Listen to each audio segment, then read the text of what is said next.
नमस्कार, आदाब, सत श्री अकाल दोस्तों। मैं शुभम पांडे आज आप सबके आपके अपने चैनल डेफिनेट क्लासेस में फिर से स्वागत करता हूं। और हम लोगों की जो कहानी है दोस्तों, हम लोगों की जो बात चल रही है वह दिल्ली सल्तनत के खिलजी डायनेस्टी तक पहुंच चुकी है। हम लोग जो खिलजी डायनेस्टी में जो दूसरा शासक, जो दूसरा सुल्तान था अलाउद्दीन खिलजी, उसकी हम लोग बात कर रहे हैं। और आप सबको अब ये पता हो चुका है कि खिलजी डायनेस्टी दिल्ली सल्तनत की दूसरी डायनेस्टी, दूसरा वंश है, जो कि 1290 से 1320 तक चलेगा। हम लोगों ने इसके फाउंडर की बात कर ली, यानी इसके संस्थापक की बात कर ली है। और अब हम लोग इसके दूसरे सुल्तान जो कि अलाउद्दीन खिलजी है, उसकी हम लोगों ने बात शुरुआत कर दी है। जिसका जो समय काल है दोस्तों, कब से कब तक चलेगा, मैंने आपको कल भी ये बात बताई है। कल अगर आपने वीडियो नहीं देखा है कल वाला, तो मैंने उसका डिस्क्रिप्शन बॉक्स में लिंक दे रखा है, वहाँ से आप उसे ज़रूर देखें। क्योंकि कल ही हम लोगों ने क्या कर दिया था, अलाउद्दीन खिलजी की स्टार्टिंग कर दी थी। इसके ऊपर हम लोग कड़ी जोड़ चुके थे। अब हम लोग को आज जो इसने अटैक किया है उसके बारे में हम लोग को चीज़ों को देखना है। यानी अलाउद्दीन खिलजी, ध्यान से देखिएगा, चीज़ों को समझते चलिए दोस्तों। इसका जो समय काल था दोस्तों, मैंने आपको कल ही बता दिया था कि 1296 से 1316 चलेगा। यानी अलाउद्दीन खिलजी क्या है, second Sultan of Khilji dynasty है, दूसरा सुल्तान है खिलजी वंश का। और जिसका समय काल जो है 1296 से 1316 तक चलेगा। इसके आगे की बात जो थी हम लोगों ने कल डिस्कस की है, हम लोग उसके आगे कंटिन्यू करते हैं दोस्तों। इसने जो अपना सबसे पहला अटैक किया दोस्तों, वह किया 1298 में। 1298 में इसने सबसे अपना पहला अटैक किया, जो कि कहाँ किया, रणथंबोर में। रणथंबोर में किया। और उस समय वहाँ का रूलर कौन हुआ करता था दोस्तों, इस बात को आपको याद रखना है। सबसे पहला अटैक अलाउद्दीन खिलजी का जो सबसे पहला अटैक हुआ है वह 1298 में हुआ है। और जो उस समय रूलर हुआ करता था वह कौन था दोस्तों, हमीर देव। और ये कहाँ पे अटैक किया था, रणथंबोर पे। ठीक दोस्तों। अब जो इसने दूसरा अटैक किया, दूसरा अटैक कहिए या इसने अब इसके बाद क्या किया, मिशन अपना शुरुआत कर दिया, जिसमें इसने ये तय किया, इसने निश्चित किया हमें यो प्रोविंस से जीतना, यानी ये पर्टिकुलर प्रांत जीतना है। उसी के तहत इसने काम किया। और जो इसने सबसे पहला आक्रमण किया वह किया गुजरात पे। और उस आक्रमण का नाम क्या रखा गया, इतिहासकार उसको कहते हैं गुजरात मिशन। यानी अलाउद्दीन खिलजी का गुजरात मिशन क्या है, उस चीज़ को अब हम लोग को यहाँ पे देखना है। यानी ये गुजरात मिशन पे बढ़ा। ध्यान से समझते रहिएगा दोस्तों। पहला अटैक 1298 में रणथंबोर के ऊपर, रूलर कौन था वहाँ का उस समय, हमीर देव। इससे ज़्यादा इससे कोई सवाल नहीं आते हैं। अब हम लोग आगे फिर बढ़ते हैं। 1298 में ही गुजरात मिशन पे ये निकल जाएगा। 1298 में ही, इस ईयर को याद रखिएगा, पर्टिकुलर बहुत ज़्यादा इंपॉर्टेंट ईयर है ये। देखिए, जब इसने गुजरात मिशन पे ये बढ़ा था तो उस समय वहाँ का रूलर हुआ करता था कर्णदेव। ठीक है दोस्तों। और यहीं से एक इसने अपना गुलाम लिया। जब गुजरात मिशन पे गया था कि अलाउद्दीन खिलजी, वहाँ एक शख्स से मिला जिसको ये अपना गुलाम बना के लाया। अब गुलाम बना के ला रहा था तो उसको कुछ रकम में ख़रीदना भी था, कुछ उसके लिए दाम देना था। वही जो दाम इसने दिया वह दिया 1000 दिनार। ध्यान से कड़ी को समझते रहिएगा दोस्तों। कितना दिया, 1000 दिनार। और जो स्लेब था, यानी जो गुलाम खरीद के लाया गया था 1000 दिनार में, उसका नाम क्या था, मलिक कफूर। अब आप सबके दिमाग में आ रहा होगा, जिन्होंने पद्मावत मूवी देखी होगी, उसमें एक गाना आता है बिनते दिल। ठीक, वह जो गाना गाता है शख्स, वही मलिक कफूर है। देखे होंगे अलाउद्दीन खिलजी, उसमें जो दिखाया गया, उसमें क्या दिखाया गया, इसका गुलाम है, 1000 दिनार में खरीद के लाया गया। इसी वजह से क्या है ये, इसका मलिक कफूर का एक और नाम पड़ गया दोस्तों, क्या कहते हैं, 1000 दिनारी। 1000 दिनारी। यानी अभी तक की जो बात आपके सामने आई है दोस्तों, सबसे पहला अटैक अलाउद्दीन खिलजी का जो हुआ वह रणथंबोर पे हुआ 1298 में। जो उस समय का वहाँ शासक हुआ करता था वह था हमीर देव। फिर इसने मिशन की अपने शुरुआत की, जो इतिहासकार कहते हैं कि ये पूरा प्रांत ही जीतने के लिए आगे बढ़ने लगा था। तो गुजरात मिशन इसने कब किया, 1298 में किया। डायरेक्ट क्वेश्चन पूछा जाता है कि गुजरात मिशन कब हुआ था, तो आप बताएंगे 1298 हुआ था। उसी समय गुजरात से ही इसने क्या किया था, एक गुलाम खरीद के अपने साथ लाया था, जिसके लिए 1000 दिनार इसने चुकाया था, 1000 दिनार दिया गया था। इसी वजह से इसका नाम ही, उस गुलाम का नाम क्या पड़ गया, 1000 दिनारी। और उस गुलाम का नाम क्या था, मलिक कफूर। अब हम लोग आगे की कहानी पे थोड़ा बढ़ने की कोशिश करते हैं, यानी दो चीज़ें इसकी हो गई। अब इसके बाद क्या होगा दोस्तों, ये बढ़ेगा अपने चित्तौड़ मिशन की ओर। गुजरात मिशन हुआ 1298 में, 1298 में। अब ये आगे की ओर कहाँ बढ़ेगा, चित्तौड़ मिशन पे। और ये जो चित्तौड़ मिशन की जानकारी है ये हमको एक उपन्यास यानी एक नोवेल से मिलती है जिसका नाम ही क्या है, पद्मावत। आपके दिमाग में अब कहीं ना कहीं मूवी के बारे में ख्याल आ रहा होगा, जिन्होंने मूवी देखा होगा वो इस बारे में ज़्यादातर अच्छे से समझ पा रहे होंगे। ध्यान से देखिए, चित्तौड़ मिशन पे ये कब गया, 1303 में चित्तौड़ मिशन। ठीक है दोस्तों, और जब ये चित्तौड़ मिशन पे गया, इस चीज़ को जो जानकारी मिलती है वह मिलती है आपको एक उपन्यास से यानी एक नोवेल से जिसका नाम ही क्या है, पद्मावत। अब सबसे बड़ा ये सवाल आता है कि ये उपन्यास लिखा किसने। ये सवाल बहुत ज़्यादा आपको देखने को मिलता भी है। उस शख्स का नाम था मलिक मोहम्मद जायसी। ये आपको अक्सर सवालों में देखने को मिल जाएगा। मैंने जब स्टार्टिंग किया था अलाउद्दीन खिलजी का, आपको तभी बता दिया था कि अलाउद्दीन खिलजी एक ऐसा शख्सियत है जो इतिहास की भी दृष्टि से भी इम्पॉर्टेंट है और पेपर बनाने वालों की भी दृष्टि से इम्पॉर्टेंट है। मलिक मोहम्मद जायसी। ठीक दोस्तों, यानी पद्मावत जो नोवेल है, जो उपन्यास है जिससे हमें चित्तौड़ मिशन के बारे में जानकारी मिलती है, जो कि 1303 में हुआ, उसमें उसकी जानकारी हमें कौन देता है, मलिक मोहम्मद जायसी द्वारा लिखी हुई पद्मावत देती है। पद्मावत जो नोवेल है इनके द्वारा लिखी गई, उससे हमें जानकारी मिल जाती है। एक चीज़ और क्लियर करना चाहता हूँ, ये समकालीन थे। किसके समकालीन थे, शेर शाह सूरी के। शेर शाह सूरी। समकालीन मतलब ये होता है कि दोनों एक ही काल में रहे होंगे। ये कभी कभी क्वेश्चन घुमा के आ जाता है, आदमी तो ये याद करके जाता है कि पद्मावत किसके द्वारा लिखी गई, मलिक मोहम्मद जायसी। उस समय क्या होता है, लिख दोनों दिया जाता है सवाल में लिखने के बाद ये पूछ दिया था ये मलिक मोहम्मद जायसी जो थे ये किसके समकालीन थे, यानी किसके कंटेम्पररी थे, तो आप बोलेंगे शेर शाह सूरी के थे। यानी ये दोनों एक ही समय पे थे, एक ही समय पे इतिहास में दर्ज किए गए हैं। यानी 1540 से लेके 1545 तक ये जो समय काल है, ये जो टाइम पीरियड है, इन दोनों के बीच ये माना गया कि मलिक मोहम्मद जायसी और शेर शाह सूरी समकालीन हैं। आप मेरे समझ से समझ चुके होंगे कि किस तरह ये सवाल आता है। अगर यहाँ पे कभी कभी ईयर ना दे के सेंचुरी पूछ देता, अगर सेंचुरी पूछ देगा तो आप इस सेंचुरी को क्या बोलेंगे, 16th सेंचुरी में ऐसा हुआ था। समकालीन मतलब दोनों एक ही समय काल पे उपस्थित थे।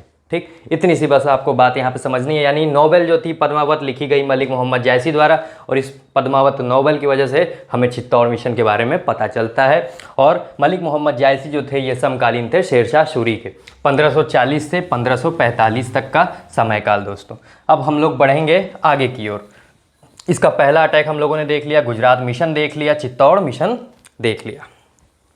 अब देखिए क्या हुआ, अब हम लोग थोड़ी सी आगे बढ़ने की कोशिश करते हैं। अब ये 1306 में क्या करेगा दोस्तों, साउथ इंडिया मिशन की ओर बढ़ेगा।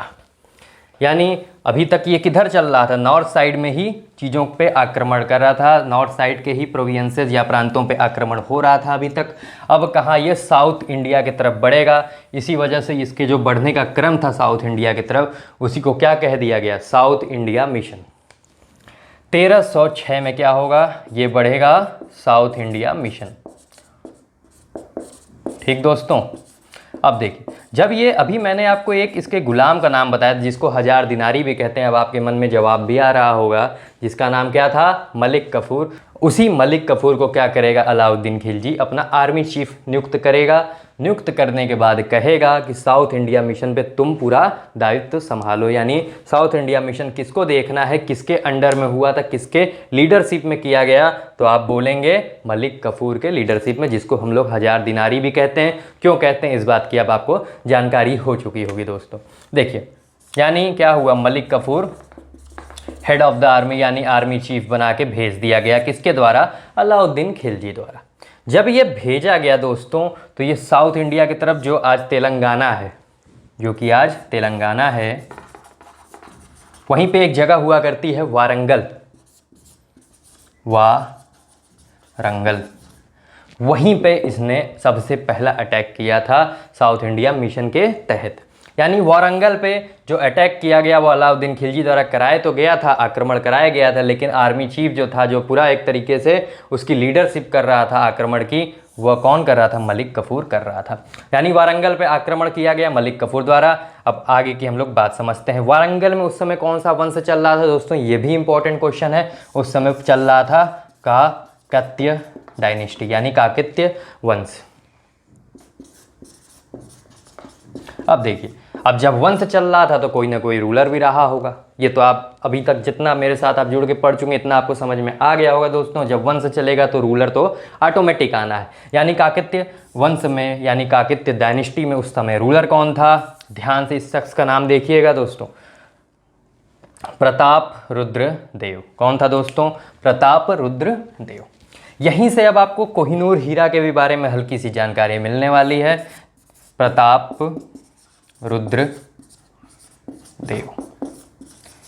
हुआ क्या कि जब 1306 में ये आक्रमण तो होगा, उसकी तरफ इसको भेज दिया जाएगा साउथ इंडिया मिशन की तरफ, और प्रताप रुद्र देव तक पहुंचते पहुंचते इसको हो जाएगा लमसम 1308।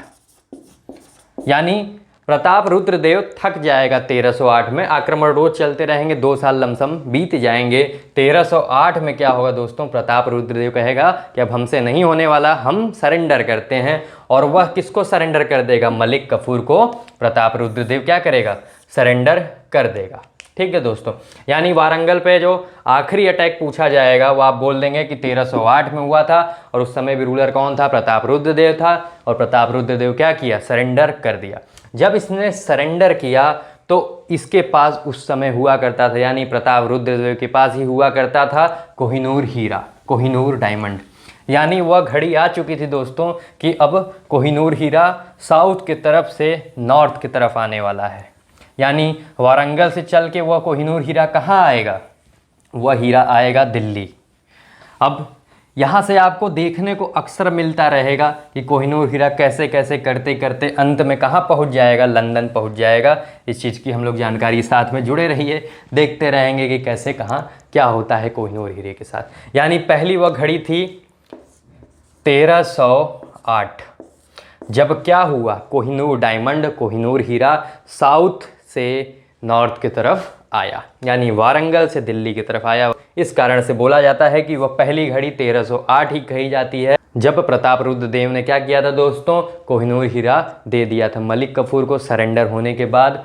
और मलिक कफूर क्या करेगा? उसी कोहिनूर हीरे को लेके आया साउथ से नॉर्थ के तरफ दोस्तों। यानी कोहिनूर हीरा आ गया साउथ से नॉर्थ। अब देखिए हुआ क्या 1308 में, तो ये चीज़ें हुई। अब हम लोग थोड़ा आगे बढ़ने की फिर से कोशिश करते हैं दोस्तों। यानी अभी तक हम लोगों ने इसका पहला अटैक देखा, फिर गुजरात मिशन देखा, फिर चित्तौड़ मिशन देखा, और फिर उसके बाद साउथ इंडिया मिशन देख लिया है। अब साउथ इंडिया मिशन के बाद देखिए इसने क्या किया, इस चीज़ का आप गौर करिएगा। ये सब के सब जितना मैंने अभी बताया ये सब इंपॉर्टेंट टॉपिक है, कहीं ना कहीं हर पेपर में आपको देखने को मिलते ज़रूर हैं। इससे दोस्तों इस लेक्चर को ध्यान से समझ लीजिए। मैं तो कहता हूँ कि समझने के साथ इसको रट भी लीजिएगा जो इसको ईयर दिया जा रहा है आपके सामने। ठीक है दोस्तों, अब हम लोग आगे कंटिन्यू फिर करते हैं। चलिए, अब हुआ क्या 1308 में, तो ये साउथ से नॉर्थ आ गया कोहिनूर हीरा। अब देखिए, अब बात थी अब आगे क्या हो, सब कुछ था। यानी अभी भी अलाउद्दीन खिलजी को संतुष्टि नहीं हुई। इसने कहा कि अभी तो बस हम लोग तेलंगाना जीते हैं, हम लोग को ये पूरा साउथ कैप्चर करना है। ठीक, उसी के तहत इसने अपने सैनिक बल को और आगे बढ़वाया, और आगे जैसे ही इसका सैनिक बल बढ़ेगा ये सब किस पे भी विजय पा लेंगे, ये सब जीतेंगे रामेश्वरम को भी। रामेश्वरम आप सब जानते होंगे दोस्तों, रामेश्वरम भी एक जगह हुआ करती है। अब देखिए साउथ साइड में, और ये पहुँचे ये सब रामेश्वरम, यानी रामेश्वरम भी जीत लिया गया अलाउद्दीन खिलजी द्वारा। अब देखिए रामेश्वरम जब जीता गया, ध्यान से इस चीज़ को समझिएगा, जब रामेश्वरम जीता गया अलाउद्दीन खिलजी द्वारा तो इसने एक टाइटिल ली, इसने एक उपाधि खुद से ली जिसका नाम था सिकंदरे साइनी। ठीक, अब ये देखिए सिकंदरे सानी का मतलब ये होता है, हिंदी में अगर कहा जाए इसका मतलब होता है सिकंदर द्वितीय। आप जानते हैं सिकंदर काफ़ी महान शासक हुआ करता था, बहुत तेज़ी से ग्रोथ किया था, इसी वजह से इसने सिकंदर द्वितीय की उपाधि खुद से ले ली थी। ये सवाल अक्सर आपको देखने को मिलेगा, सिकंदर द्वितीय की उपाधि किसने ली थी, तो आप बोलेंगे अलाउद्दीन खिलजी ने ली थी। अब देखिए, अलाउद्दीन खिलजी को मैंने आपको कल ही बता रखा है कि इसका एक्चुअल नेम क्या था, अली गुरसाप्स था, तो कभी कभी क्वेश्चन वहाँ भी घुमा के आ जाता है। तो अभी तक आप कॉन्सेप्ट को समझ लोगे, क्वेश्चन भी कैसा आ रहा है। अब देखिए दोस्तों, रामेश्वरम जैसे ही जीता जाएगा अलाउद्दीन खिलजी द्वारा, अलाउद्दीन खिलजी एक टाइटल लेगा, उस टाइटल का नाम है सिकंदरे सानी, यानी सिकंदर द्वितीय, इंग्लिश में उसी को कहेंगे अलेक्जेंडर सेकंड। ध्यान से क्वेश्चन को समझते चलिएगा, मैं दोनों चीज़ को यहाँ लिख दे रहा हूँ क्योंकि ये बहुत इंपॉर्टेंट है, आता है सिकंदर द्वितीय यानी अलेक्जेंडर सेकंड।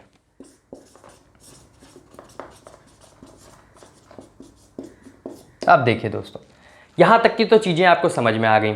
जैसे ही ये सिकंदर सानी की टाइटल लेगा दोस्तों, इसने जजिया और जकात लगा दी। जजिया जो है दोस्तों, ये नॉन मुस्लिम्स द्वारा दिया जाता है, यानी काफिरों द्वारा दिया जाता है जो गैर मुसलमान होते हैं, और जकात जो होता है ये मुसलमानों द्वारा दिया जाता है। इस बात का मैंने दोस्तों आपके साथ पहले ही डिस्कशन कर रखा है, अब उस पर हम लोग टाइम को बर्बाद नहीं करेंगे, हम लोग आगे की ओर बढ़ेंगे। यानी इसने क्या किया, जजिया और जकात भी लगाया। जजिया जो काफिर होते थे वह दिया करते थे, और जकात जो होते थे वह मुसलमान लोग दिया करते थे, यानी जजिया और जकात लगा। इसने 2 टैक्स और लगाए दोस्तों, एक का नाम था घरही और एक का नाम था चरई।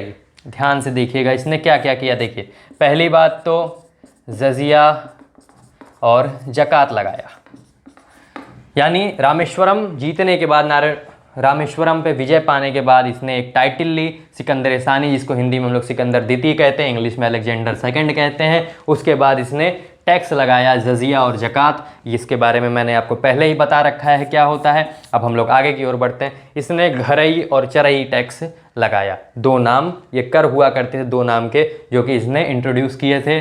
उसी कर को अगर सिंपल लैंग्वेज में कहा जाए, यानी हाउस टैक्स। हाउस टैक्स यानी हाउस कर, मकान कर जो होता है वह आपका ही क्या कहलाता था, घरई। ठीक है दोस्तों, और जो एनिमल फीडिंग टैक्स था, यानी क्या होता था, अभी आप भी देखे होंगे गांव से अगर आप बिलोंग करते होंगे, या कभी गांव की तरफ अगर आप लोग गए होंगे तो आप लोगों ने देखा होगा गाय को क्या किया जाता है, छोड़ दिया जाता है किसी भी ऐसी जगह पे, किसी भी खाली खेत में जहाँ वह घास आराम से चर सके। ठीक, इसने जो किया था अलाउद्दीन खिलजी ने, इस पे भी टैक्स लगाया था, और उसी टैक्स का नाम क्या था, चरई। यानी एक ऐसा टैक्स जो कि अगर आप जानवर पाल रखे हैं तो अगर घास चरेंगे तो आपको वह टैक्स देना पड़ेगा, उसी टैक्स को चरई कहते थे। और जो हाउस के ऊपर टैक्स दिया जाता था उसी को हम लोग घरई कहते थे। अब देखिए, चरई यानी एनिमल, इंग्लिश में अगर हम लोग कहें एनिमल फीडिंग टैक्स। इसने आगे चल के दोस्तों, अब देखिए, यानी इतने टैक्स इसने इंट्रोड्यूस कर दिए। ये इरिगेशन टैक्स भी लगाने लगा था, सिंचाई जो किए जाते थे, सिंचाई होती है खेतों में, उसके ऊपर भी इसने क्या किया, टैक्स लगाया। यानी इरिगेशन टैक्स भी लगाने वाला जो पहला सुल्तान था वह आपका कौन बना, अलाउद्दीन खिलजी ही बना। अब देखिए, इसके साथ साथ इसने एक प्रथा की शुरुआत की, एक सिस्टम की शुरुआत की, जिस प्रथा का नाम क्या है, हुलिया दाग प्रथा, यानी हुलिया दाग सिस्टम। अब देखिए इसमें होता क्या था दोस्तों, सबसे बड़ी अहम चीज़ है ये। आज आप लोग देखते होंगे, अगर आपके परिवार में या आप में से भी कुछ लोग होंगे जो जॉब कर रहे होंगे, कुछ प्राइवेट भी कर रहे होंगे, कुछ गवर्नमेंटेड भी कर रहे होंगे, आप लोगों ने एक चीज़ ध्यान दिया होगा दोस्तों कि आपको एक आईडी कार्ड मिलता है। ठीक, या स्कूल भी अगर आप जाते होंगे, कॉलेज भी जाते होंगे तो एक आईडी कार्ड आपको दिया जाता है।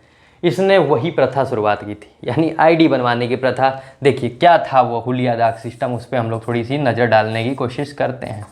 हुलिया दाग सिस्टम यानी हुलिया दाग प्रथा। इसके अंदर क्या होता था दोस्तों, जितने भी सैनिक हुआ करते थे, इसके साम्राज्य के जितने भी सैनिक थे, मैंने आपको बताया कि एक मात्र ऐसा सुल्तान था जिसने स्टैंडिंग आर्मी की शुरुआत की थी, मैंने आपको कल ही ये बता रखा है। इसने उनको सैलरी देना भी शुरुआत कर दी, इस बात के मैंने वहाँ जिक्र कर रखा है। ठीक, तो इसने क्या किया, जितने भी स्टैंडिंग आर्मी में इसके लोग हुआ करते तो उनका एक हुलिया बनवाया। हुलिया जो है दोस्तों एक फारसी वर्ड है, जिसका मतलब ये होता है कि आपका एक स्केच बनवाया।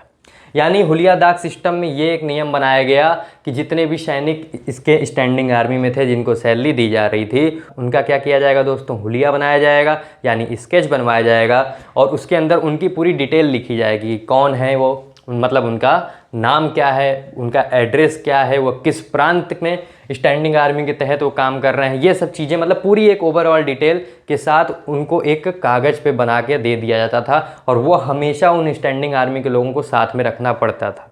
और जब उनसे मांगा जाए कि आप अपनी पहचान दिखाओ तो वह हुलिया उनको दिखाना पड़ता था।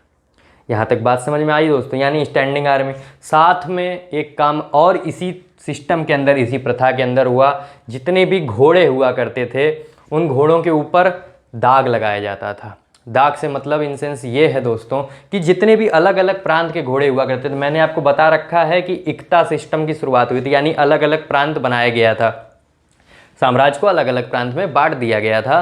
तो उसी के तहत जितने भी अलग अलग प्रांत के अलग अलग घोड़े हुआ करते थे, उन घोड़ों के ऊपर क्या किया था, दाग लगाया जाता था। यानी एक लोहा का छल्ला जो होता है जिसके ऊपर एक निशान होता था, ठीक, उसको गर्म किया जाता था और घोड़ों के शरीर के ऊपर लगा दिया जाता था। उससे क्या होता था कि घोड़े पे परमानेंट निशान बन जाता था कि ये इस पर्टिकुलर प्रांत का, इस पर्टिकुलर जो आपका प्रोविंस है उसका ये घोड़ा है। ठीक, यहाँ तक मेरे समझ से आपको हुलिया दाग सिस्टम की भी प्रथा समझ में आ गई होगी। हुलिया दाग सिस्टम को भी शुरुआत करने वाला इंसान ही कौन था, अलाउद्दीन खिलजी था। अब देखिए हम लोग थोड़ी सी आगे की ओर फिर बढ़ने की कोशिश करते हैं दोस्तों। यानी इसने बहुत सारी चीज़ें ऐसी कर डाली। अब हम लोग को जो बात करनी है दोस्तों, उसमें हम लोग इसके मेजर चीज़ों को अभी तक हम लोग देख चुके हैं। बाकी जो और मेजर इंपॉर्टेंट चीज़ें थी वो आपको कल ही बता दी गई थी। एक इसने और काम शुरुआत किया था दोस्तों, एक डिपार्टमेंट बनाया। उस डिपार्टमेंट में हुआ क्या, जैसे आप देख रहे हैं आज की सबसे बड़ी समस्या, एक तो मैंने आपको कल ही बताई थी जिसको हमने बोला था इन्फ्लेशन, यानी महंगाई दर में जो लगातार वृद्धि होती है, मुद्रास्फीति जिसको हिंदी में हम लोग कहते हैं। एक और सबसे बड़ी समस्या है करप्शन।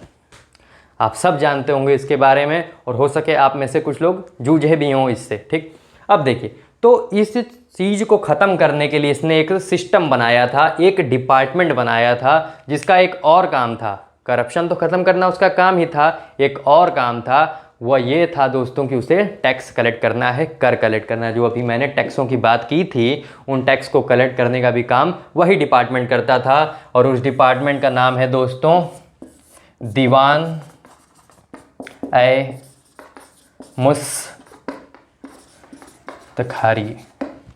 दीवान ए मुस्तखारी ये एक ऐसा डिपार्टमेंट था दोस्तों जो कि क्या करता था, करप्शन को कंट्रोल करने के लिए और टैक्स को कलेक्ट करने के लिए बनाया गया था अलाउद्दीन खिलजी द्वारा। यानी अगर आप कहीं ना कहीं देख रहे होंगे तो आपको एक चीज़ समझ में आ रही होगी दोस्तों कि आज जो ज़्यादातर आप चीज़ें अपनी नॉर्मल ज़िंदगी में बड़े आराम से देखते हैं या महसूस किए हैं, वह अलाउद्दीन खिलजी उस समय शुरुआत किया था।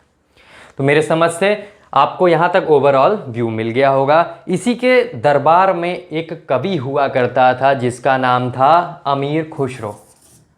अमीर खुसरो, इसकी जो हमें बात करनी, ये भी बहुत इंपॉर्टेंट शख्सियत है। अगर आप यूपी गवर्नमेंट का कोई भी एग्जाम देंगे तो इससे 1 या 2 सवाल तो मिलने ही मिलने हैं।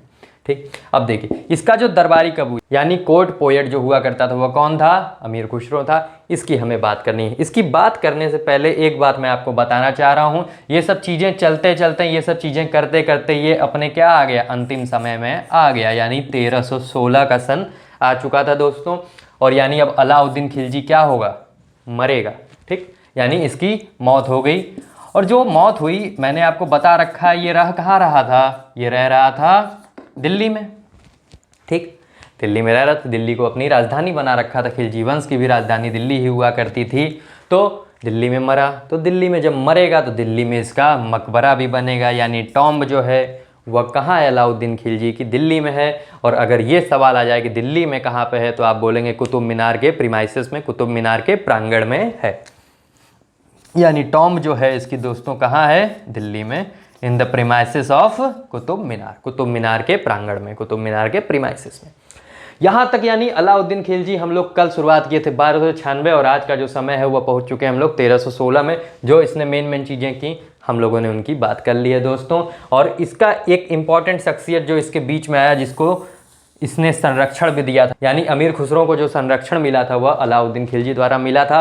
अमीर खुसरो ने क्या क्या किया, इस चीज़ का जो डिस्कशन है दोस्तों वह हम लोग कल की क्लास में करने वाले हैं। ये भी बहुत इंपॉर्टेंट शख्सियत है। और इसी के साथ मैं दोस्तों आपको कहूँगा कि अगर आपको वीडियो पसंद आ रहा है तो इसे लाइक करें, ज़्यादा से ज़्यादा शेयर करें दोस्तों, और अगर आप चैनल पर नए हैं तो इसे सब्सक्राइब कर लें। इसी के साथ मैं वीडियो को विराम देना चाहूँगा दोस्तों। कल हम लोग बात करेंगे अमीर खुसरो की। धन्यवाद।